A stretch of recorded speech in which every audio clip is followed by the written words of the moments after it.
So the last presentation was very not as technical. Mine's going to be quite technical, and I've been studying heart disease for 45 years, so you're getting 30 seconds per year.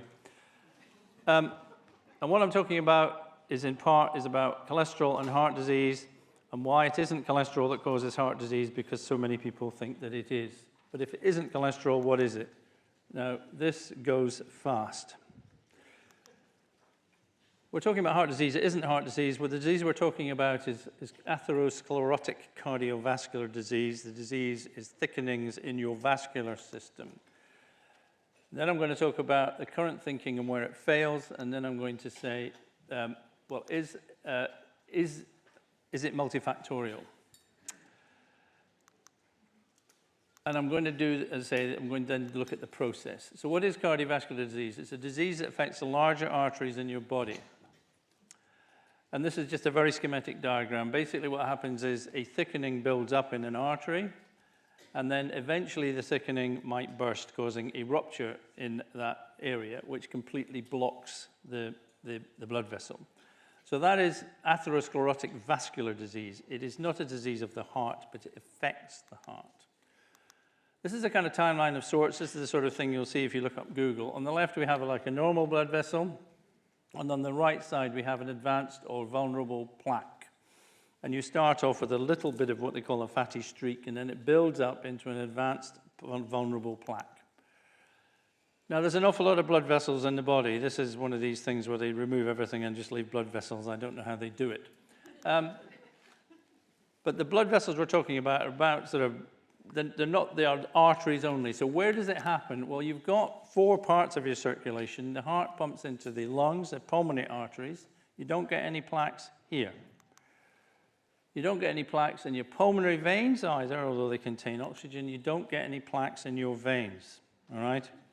There's only one part of your body where you get plaques, and that is in this, what they call the systemic circulation, okay? Which is an interesting point, rarely discussed. This is an angiogram. This is a picture of a heart where the dye has been inserted into arteries. And what you can see, the arrow is pointing out a narrowed area. That's a plaque. The important point here, I think, is that the artery beneath it has no plaques in it at all. So it only appears in certain places in certain arteries. People have died with one plaque in one part of one artery, nothing else anywhere else. If you look up Google, what does it say? It is the buildup of plaques in the artery walls, which are composed of fat and cholesterol and other substances. I've grayed out the other substances. They're actually quite important. The analogy that a lot of people have, it's a fat-filled pipe. This is a sewage pipe full of gunge, all right? This is how a lot of people think of heart disease. You get this kind of horrible buildup, and eventually it will build up and narrow and narrow and narrow, and then it will block. That's how a lot of people think about it. And also plaques, if you do a section and you stain it, what you find, these white things are cholesterol crystals. They are crystals of cholesterol in the plaque itself, all right? So the current thinking, essentially, is what we have is this concentration gradient. That if you have a lot of, and this is a picture of an artery and a vein side by side. The terminology they have, tunica, intima, media, adventitia, they're called all sorts of different things. Medicine calls the same thing different things, and it calls different things the same things. So you find the terminology is incredibly difficult to understand. There's a capillary at the bottom. That's completely out of scale. You could fit 1,000 capillaries across the artery. So anyway, what's happening here is that you've got cholesterol in the lumen is the hole, by the way, in the middle, and a concentration gradient drives it into the artery wall. This is what we're seeing. Now, this is the thinking. It's the thinking as far as I can establish what any thinking about this is, because the thinking here is very superficial. And I'm just going to add a thing in here called the endothelium, because that is the single-celled lining that all blood vessels have. Now, it's called intimate, it's called endothelium, it's called the endothelial lining. I'll call it endothelium. The idea is basically with this is what's happening is that this is potassium permanganate in a flask. And effectively, it diffuses. This is a concentration gradient. So if you ask Google, which I do quite a lot just to amuse myself, what is happening? The higher concentration of LDL cholesterol in the blood, once it's diffused, pushes it into the artery wall where it can contribute to the development of a plaque. That is the basic thinking. Really. So, where does the current thinking fall down? Well, just about everywhere, actually. There is no part of that thinking that is anything other than stupid. I'll ask a few questions. Why, if it's a concentration gradient, doesn't it occur in all blood vessels in the body? Why isn't it going into all blood vessels? Veins and arteries have the same structure. Why is it only on one part of one artery? And why is it only on one side? Is the concentration different at the top than the bottom of a blood vessel? No, of course it isn't.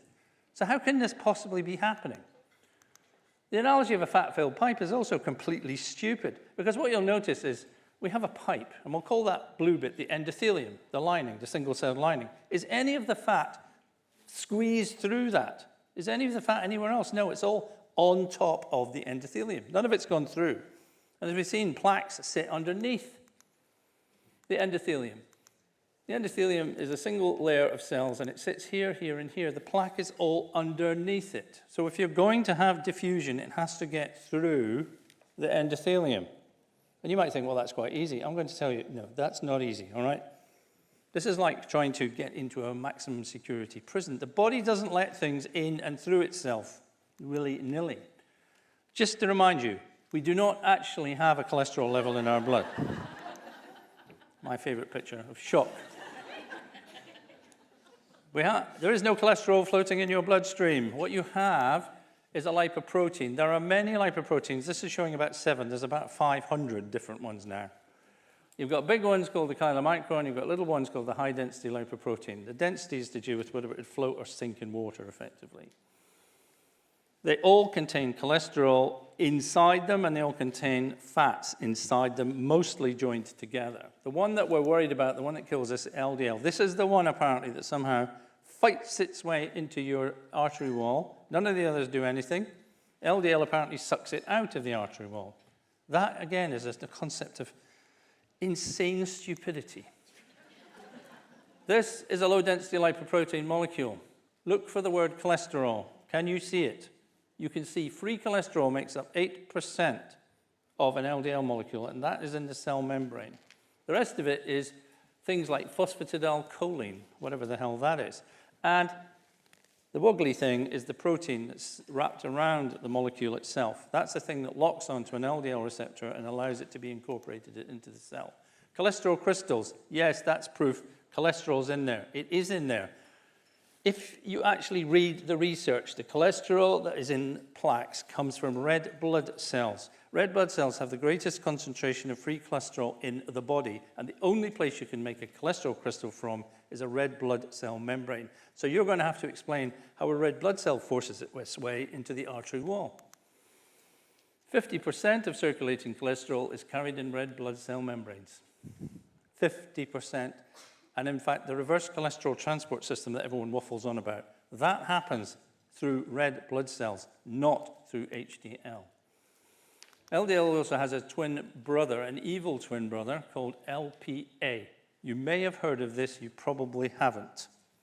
LPA is exactly the same as LDL, except it has a protein attached to one side of it called apolipoprotein A. That protein is very important in dissolving blood clots or not dissolving blood clots. You will hear more about it because LPA accumulates in the artery wall preferentially. Then it splits apart and people see a thing they call an LDL molecule, but it is not an LDL molecule. It is an LDL-like particle and a separate protein that came from LPA. So they looked at the culprit and it was the wrong one. The process itself makes no sense because, of course, if it is a concentration gradient, why isn't it gradient concentrating in veins?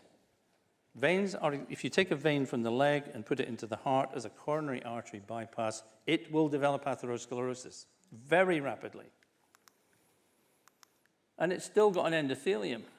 Now, 1980 is the year that Dr. Elspeth Smith said to me, LDL cannot pass through the endothelium, 5 years ago. She taught me, she was a unicorn, she was a female cardiologist. No woman does cardiology, and definitely not in 1980. She researched heart disease for years and years and years, and she came up, and this is her, she's a complete radical. There's the bandana and the Kalashnikov. She's now sadly dead. So the question is, can LDL get through the endothelium or can't it? Now, lining the endothelium is the glycocalyx. You see the furry stuff? That's called the glycocalyx. It lines all of our blood vessels in all of our body. If you try and pick up a fish, it slips through your fingers because that's glycocalyx. It's slippery. The glycocalyx contains nitric oxide, which you heard about in the last talk, the single most important molecule for cardiovascular health. It protects the endothelium. And if the glycocalyx is thin, you are in danger. If the glycocalyx is thick, you are not. So this one on the right just shows the endothelial glycocalyx is much thicker than the endothelial cells. So can it get past an endothelial cell? Well, here's two endothelial cells. They don't abut each other, they lie across each other. Between them, there is a junction. So can LDL slip through the junction? No, it cannot, because that is not a gap. That's what sits in the gap. Hundreds and hundreds and thousands of proteins to prevent the movement of a single ion. This is a picture of two cell membranes side by side, and what you can see is they are completely and utterly impenetrable. This is like saying you can get from one side of a terraced houses to the other side by going through the gap. There is no gap. There's no gap, and even atoms can't move through the cell wall itself. So you can't get it through the gap. Can you get it through the cell wall? This is a cell membrane, sorry. Animals have membranes, plants have cell walls. This is called an ion pump. It pumps sodium in and potassium out, or vice versa. It's tightly controlled. You can't get these things in and out without it going through a pump. So the current thinking is that atoms can't move into cells or through or past cells, but LDL molecules can. Now, how do they do this? Well, and if they can do it, why isn't the LDL the same concentration in everybody? If it's just a diffusion gradient, it should diffuse through and it should equalize. So the concentration of LDL should be the same everywhere. But we also know there's a thing called an LDL receptor. Goldstein and Brown won the Nobel Prize for identifying there's a receptor that sits on the surface of your cells. This was their original diagram. LDL locks onto it, and then it's drawn into the cell. It's then broken down, and the LDL receptor goes back to the surface of the cell. Or sometimes it doesn't, because there's an enzyme called PCSK9 that breaks it down. The latest cholesterol-lowering drugs are called PCSK9 inhibitors, which means cells are filling up with cholesterol, which is apparently really dangerous, and then they're much healthier. And here's another crack, Ansel Keys and cholesterol. When we look at cholesterol, and the idea is you eat cholesterol and then your cholesterol goes up. This is 70 years ago. Ansel Keys said, there's no connection between cholesterol in the food and cholesterol in the blood, and we've known that all along. So this idea was actually redundant before it even started. He even created an equation for this change in serum cholesterol concentration. When he created this equation, he didn't know there was an LDL molecule. He thought there was just cholesterol in your blood. So when we're looking at and another question is why have you only got plaque on one side of the wall? This is another of the questions that's never answered. Sorry, I've just failed to get rid of a few slides in the middle of that. So the current thinking for the cholesterol hypothesis is that LDL can and does leak into healthy artery walls from the lumen, that it does not leak into any other blood vessel walls, and that LDL only leaks into certain parts of artery walls, only doing it there and nowhere else. And it can't do any of these things. So I want to look at an analogy here, which is, if you think of your arteries, your larger blood vessels, as being like a hose,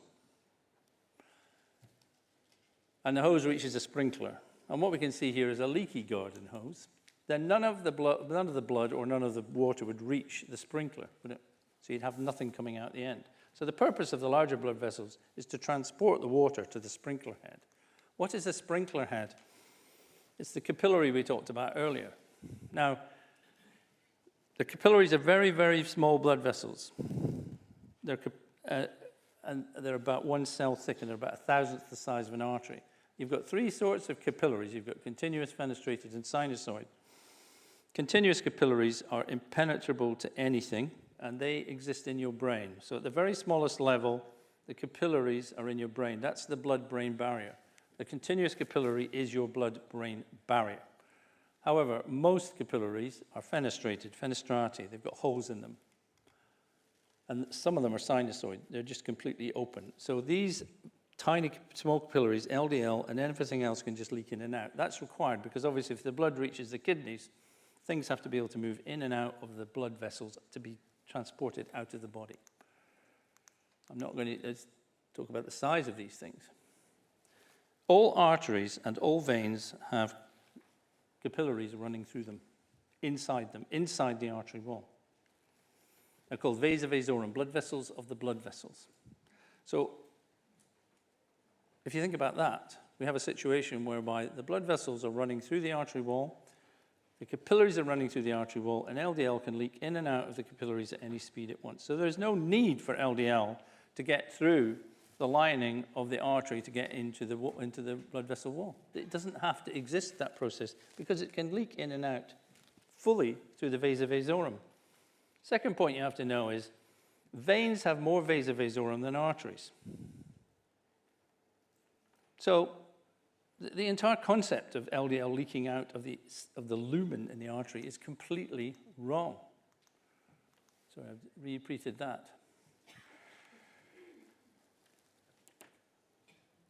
And I've just realized I've sent the wrong presentation.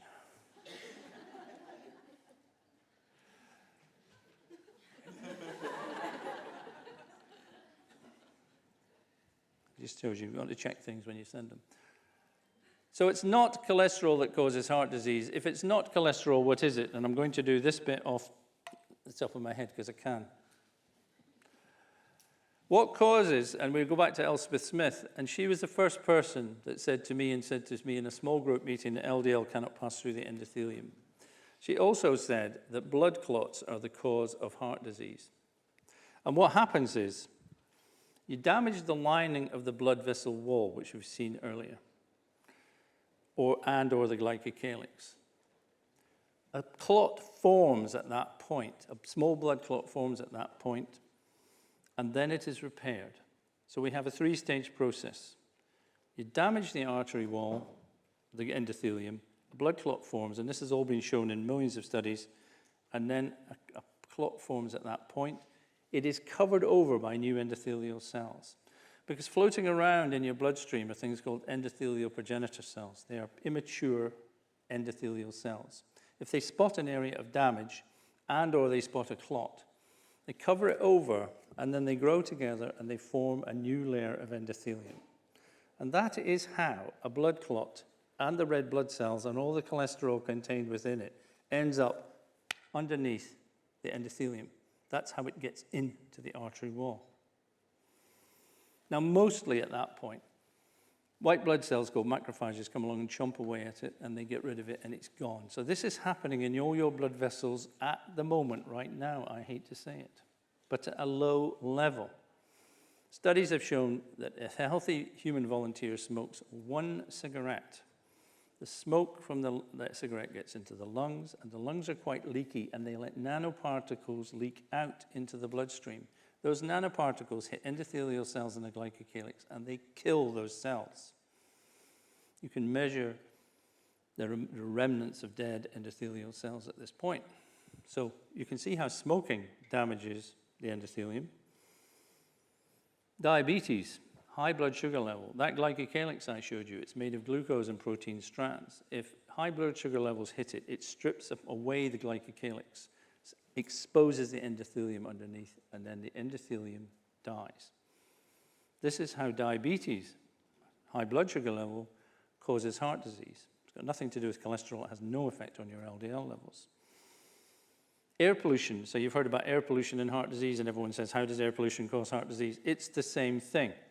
Nanoparticles, especially from diesel exhausts, get into your lungs, get through your lungs, get into your blood vessels, and they strip the endothelium off, and you get blood clots forming.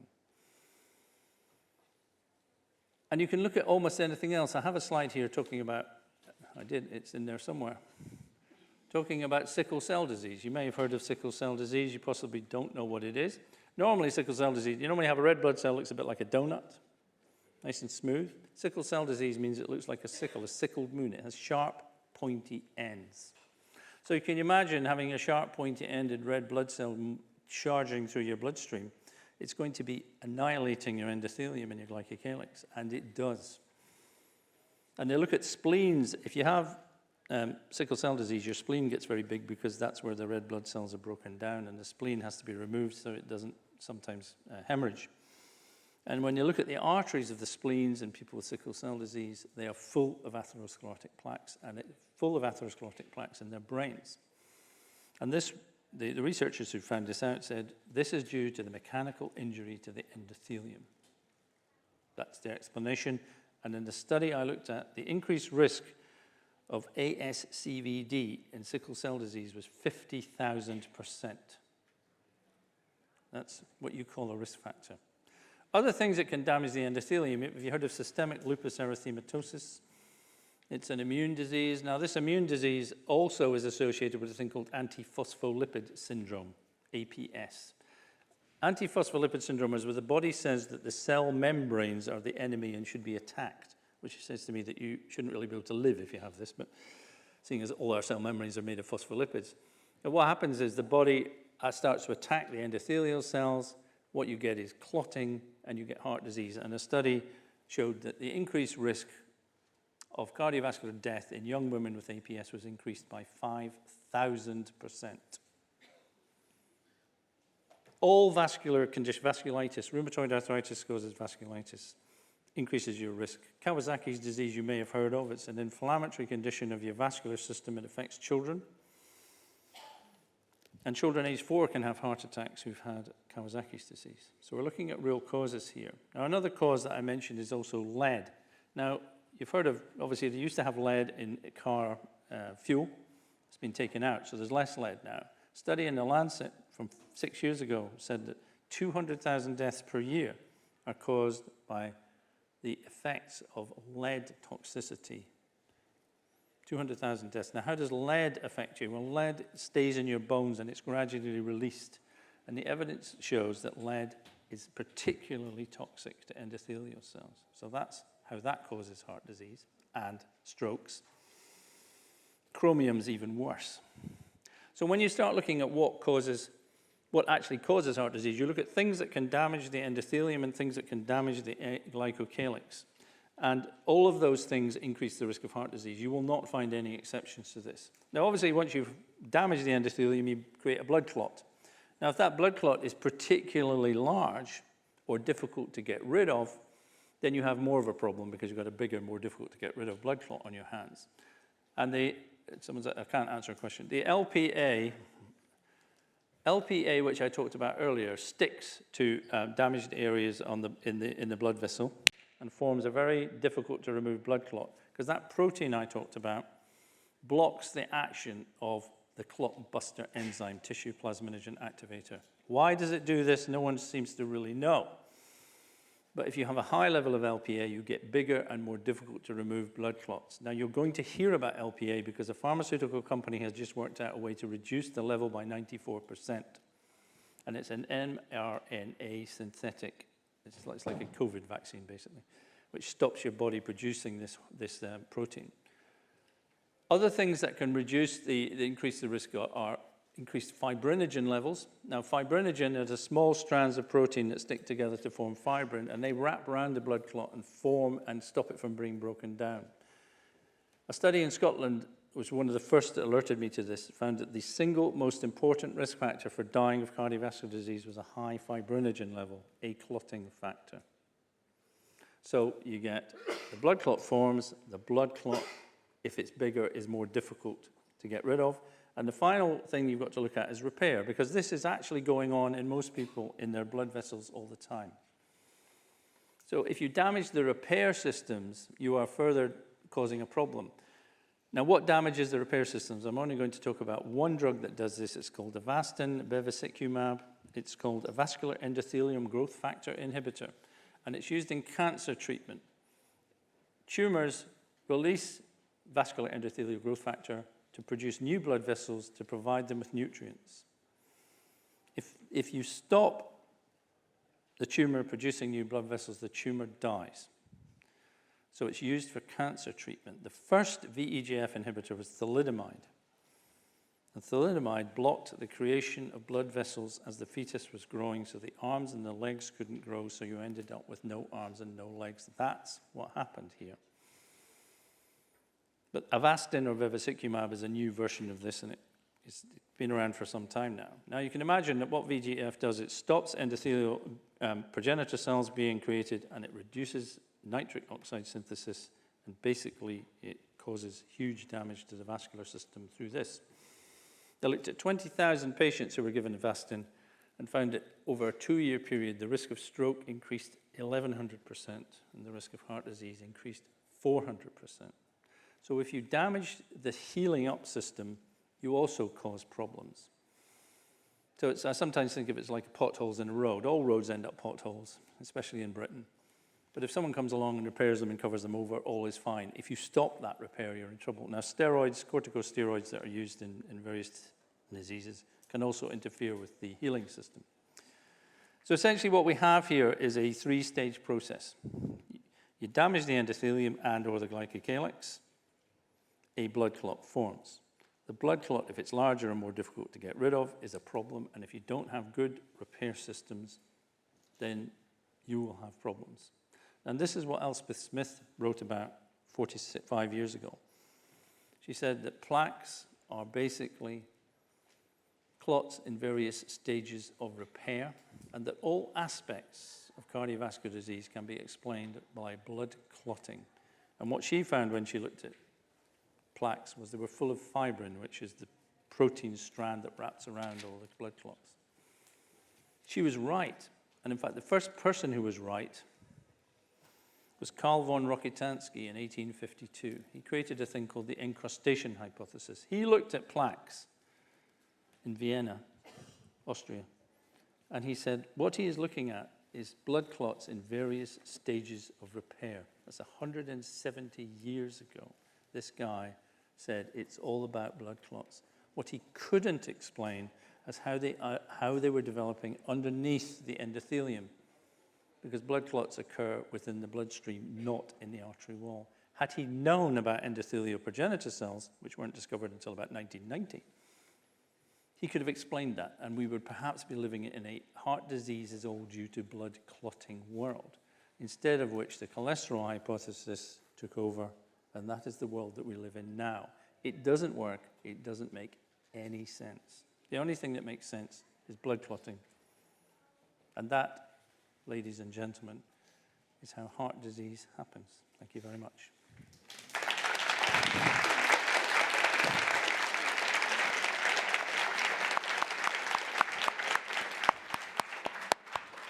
Thank you so much for that, Malcolm.